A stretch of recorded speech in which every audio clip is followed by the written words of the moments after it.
कोर्टानं फक्त अंतरिम पोटगीचा आदेश दिलाय। धनंजय मुंडेंनी काही चुकीचं केलंय असं कोर्टाला आढळलं नाही। करुणा शर्मांसोबत लिव्ह इन मध्ये राहत होतो हे धनंजय मुंडेंनी आधीच मान्य केलंय। हे ग्राह्य धरूनच कोर्टानं आजचे आदेश दिलेत। धनंजय मुंडे दोषी असल्याचं कुठेही आढळलेलं नाही। कलेक्टर ऑफिस में मुझे मारा था गुंडे ने, वाल्मीकि कराड़ जैसे गुंडे ने एक औरत को मारा था।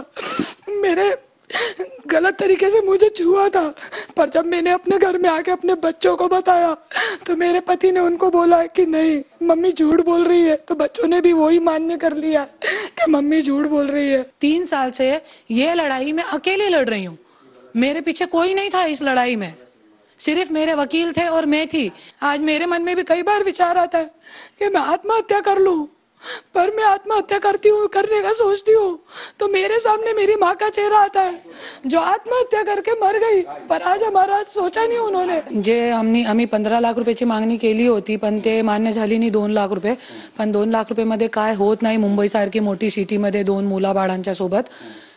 तो मी पुढे हायकोर्टामध्ये जाणार आहे। मला करुणा शर्मा नको, करुणा मुंडे म्हणा, त्याची मी खूप मोठी किंमत फेडलेली आहे।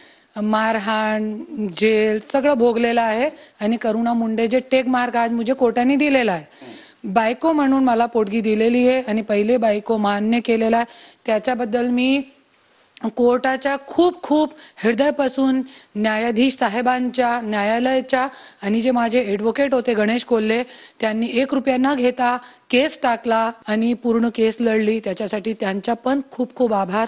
त्यांनी माहिती लपवली प्रथम पत्नीची, याबाबत आता निवडणूक आयोगाने काही कारवाई करावी अशी तुमची? त्यांची आमदारकी रद्द व्हायला पाहिजे, ते माझी मागणी आहे। त्यांनी